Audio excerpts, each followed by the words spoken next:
The world of Dragon Ball is filled with some wild stories, and ones that really could diverge in various directions very quickly, such as if a situation of a venue change in the battle against Raditz took place.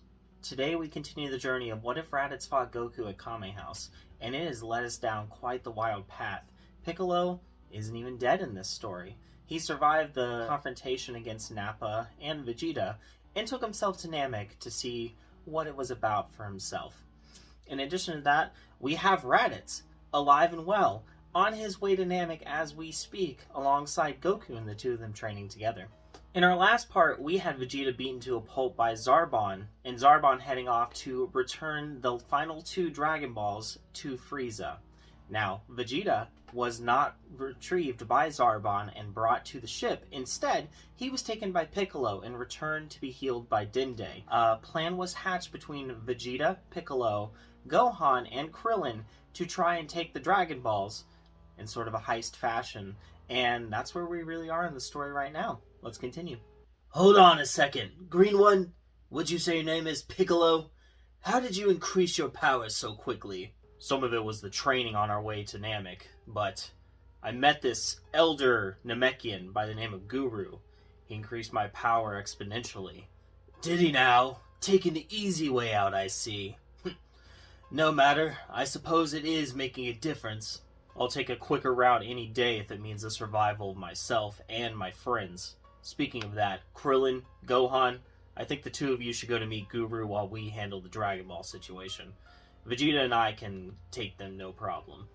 The four of them, along with Bulma, deliberated a little bit longer, and in the end it was decided that Gohan and Krillin would help Bulma find a new campsite and then head to Guru's, while Piccolo and Vegeta handled the heist over at Frieza's ship. Piccolo, where is that buffoon Kakarot anyway? Vegeta asked, really curious about where his nemesis is at during all these events. There's a lot of downtime on the way to the ship, so really there's nothing to do but talk. He was still healing from his injuries at the end of the battle. The one against you, in case you've forgotten. So Bulma's dad was constructing another ship to bring them later. How much later? And what do you mean by them? I'm not entirely certain. The second ship was supposed to be faster, by a considerable degree as well, but I have no specifics. And by them I mean Raditz as well. What? Raditz? Of course, that traitor would join you guys. You didn't really leave him much of a choice. He was hardly a friend, you know. At least not to us. What exactly do you mean by that? Well, we killed him, and then he came back when the Dragon Balls wished back Goku and Krillin, and then he joined us out of necessity, not because he wanted to. Oh, you don't say. I had thought that he had joined you all and was looking for a cushy life on that blue planet of yours. I suppose I assumed the worst out of him being as much of a coward as he is. Yes, well, with as strong as Frieza is, I really hope that cowardice in him kind of dies out before he reaches the planet. Yes. Hopefully we don't have to fight him. If I can have my immortality before then, it won't be a problem at all. If not, well, we've got big problems to worry about. Meanwhile, on the ship, Goku and Raditz were going through some intense training with each other. There wasn't really a lot of Kaioken training going on for Raditz. He was busy trying to play the catch-up game to his younger brother. The power gap was enormous, but it was slowly starting to get itself in there. Goku's training was proving to be quite immense, but it equaled out to about what it did in the original series. He's a little bit higher, but not really anything that's going to make a difference. Whereas Raditz saw massive gains. We have to remember, when he was brought back to life, he was only as strong as he was against Goku and Piccolo in the original series when they fought each other.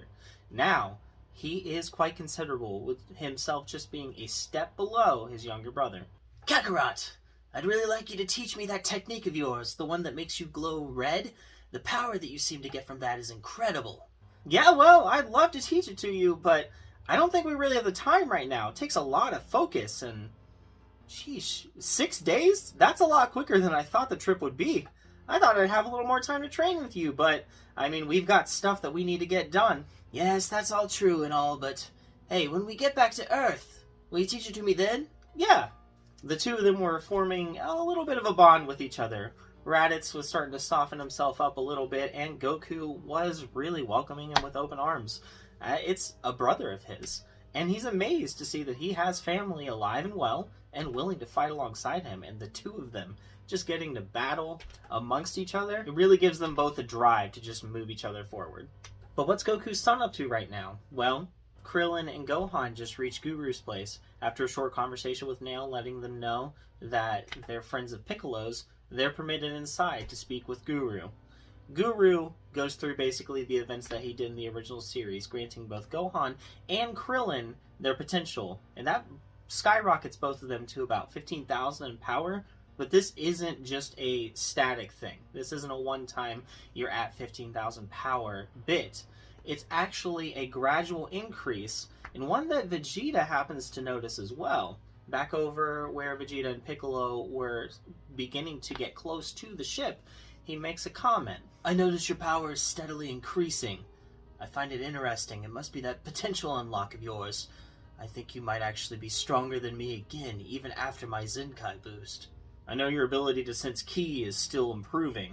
I don't think I'm quite stronger than you in my base form, but with Kaioken, not to brag, I think I could take you right now.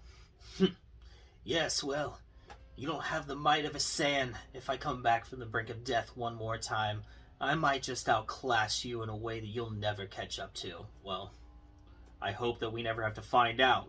But is that the ship? And indeed it was. Frieza's ship was just over the horizon. The two of them approach it stealthily. They think further into strategy. Frieza is indeed on that ship, and that power level is incredible. It's nothing that either of them want to cross. However, they decide that what they're going to have to do is draw him away, which means that they need to decide between the two of them which one is going to lead Frieza away and which one's going to get into the ship to steal the Dragon Balls. Ultimately, it's decided that Piccolo will be the one to lead him away, just because Vegeta knows a little bit more about the inner workings of Frieza Force ships and might have a better idea of where the Dragon Balls are located at inside of them. So Piccolo does the act.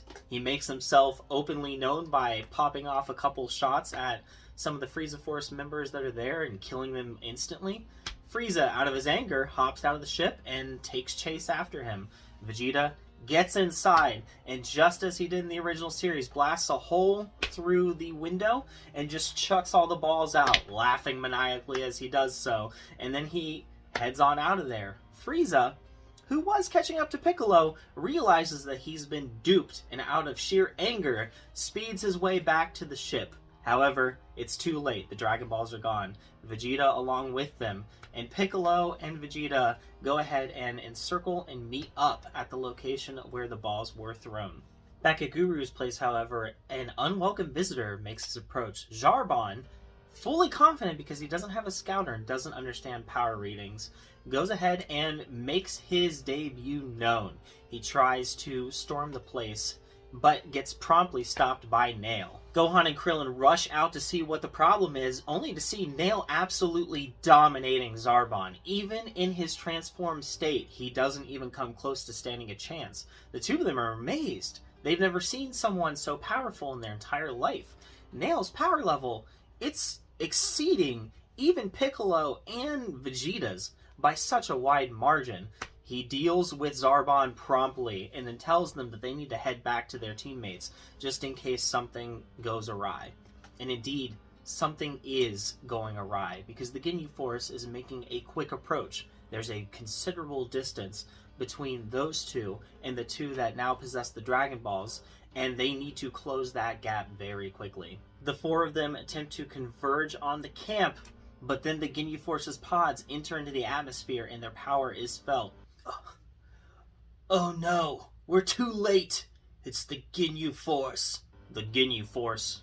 Who are they? They're an elite squadron in the Frieza Force. Their main objective is to clean up messes that most others cannot. I bet they've come back with scouters to give to Frieza, which means they're going to be able to track us now. Suppress your power as best as you can, and let's continue towards the camp.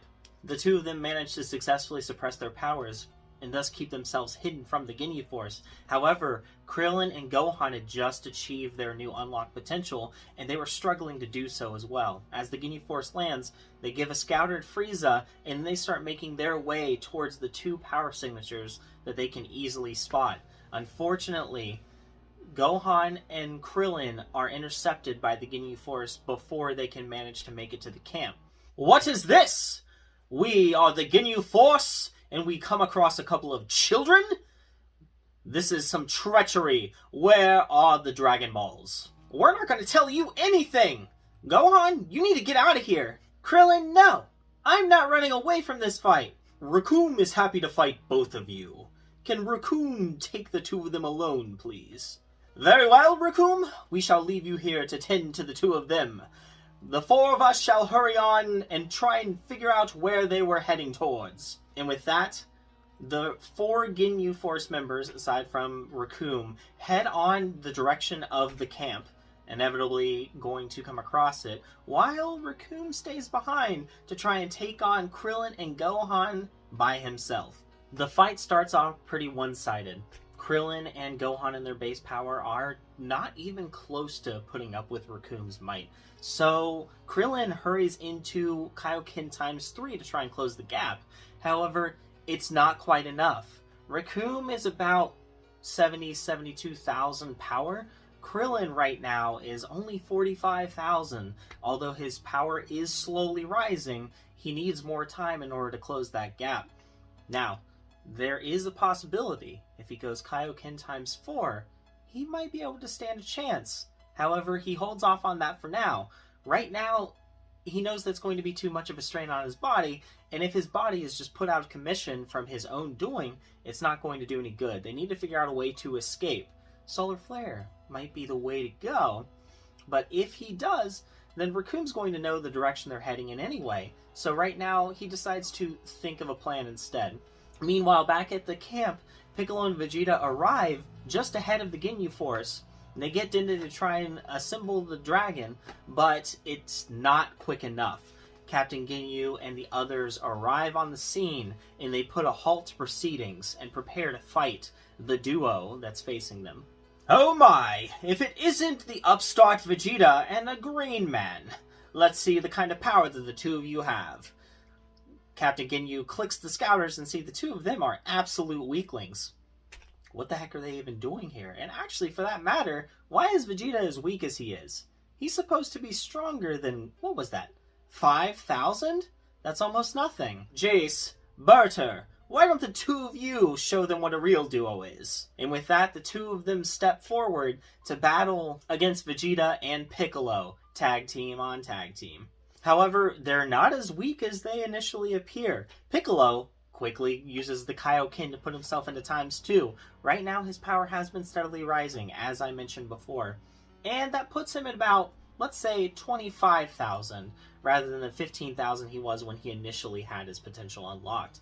Kaioken ×2 easily puts him to 50,000. That's not quite enough to close the gap against Jace and Birder. However, he does have Kaioken 3 on the back burner if it's needed. But right now, he's waiting to see how he can size up his opponents and to see if Vegeta can go ahead and assist as well, which he can't very well.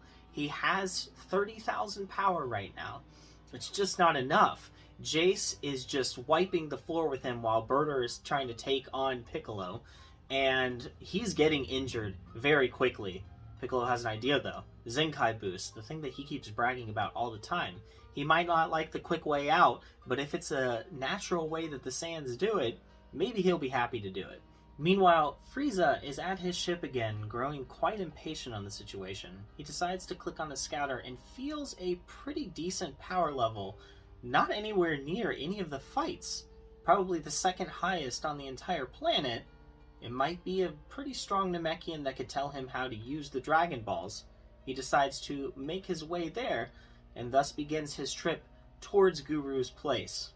Goldo, however, is watching the fight, and he is getting very impatient. He decides to use his time skip technique and strikes at Vegeta. And with the distraction occurring, Vegeta gets smacked into the ground by Jeice when time resumes. Now he is starting to get pummeled and really put on the back foot. Piccolo decides it's time for him to unleash his full potential, and he goes Kaioken times 3, leaving Birder in the dust and just smacking Jeice directly into the ground. He begins to dominate him, and when Goldo attempts to use the time skip again, he gets one hit off Piccolo, but then Piccolo absolutely blasts him into oblivion. Dende takes the opportunity and comes out of hiding. He manages to sneak his way over to Vegeta and heals him in the midst of all the chaos going on. With Goldo dead, Ginyu's even thrown off. He didn't expect anything like that to happen, so his attention is thrown, and everyone else has all eyes on Piccolo. So Piccolo heads back in to start facing Jason Birder 1v2 while Vegeta is recovering from his wounds. When Vegeta gets back on his feet, the power gap has indeed been closed. He joins back in the fight, and he is going directly head-to-head with Jeice, and Ginyu is amazed. He's looking at his power level on the Scouter. He's jumped considerably. He's now on par with his own teammate. Of course, he's nothing compared to Captain Ginyu himself, but this rising power, that's interesting. Is that the thing that he had heard Sans talking about? Definitely something to think of in the future. Now, back in the fight with Recoome and Gohan, Gohan is not looking so well. He has been pummeled into the ground over and over again, and at one point he even attempted to use Kaioken times 2. It didn't do too well on his body, and Recoome has taken him within an inch of his life. Krillin has even gone so far as to attempt Kaioken times 4, and it's to no avail. But then they feel a power. It's Goku, and another one. That must be Raditz. They enter the atmosphere. Maybe hope isn't done, and that's where we're going to leave things for right now. So what do you guys think? Is this interesting? Who's Goku and Raditz going to make it to first? One team is definitely in more dire of a need of help than the other, so I guess we're going to have to find out in the next part. Make sure to leave a like and subscribe for more, and thanks for watching. Bye. Hey there to all of you that have watched until the end. I want to go ahead and suggest this video to you, where I tackle the situation of what if Planet Vegeta was never destroyed. It's interesting. It's a great one. It's going to diverge greatly from the original timeline. So please, give it a watch as well. And again, subscribe. Bye.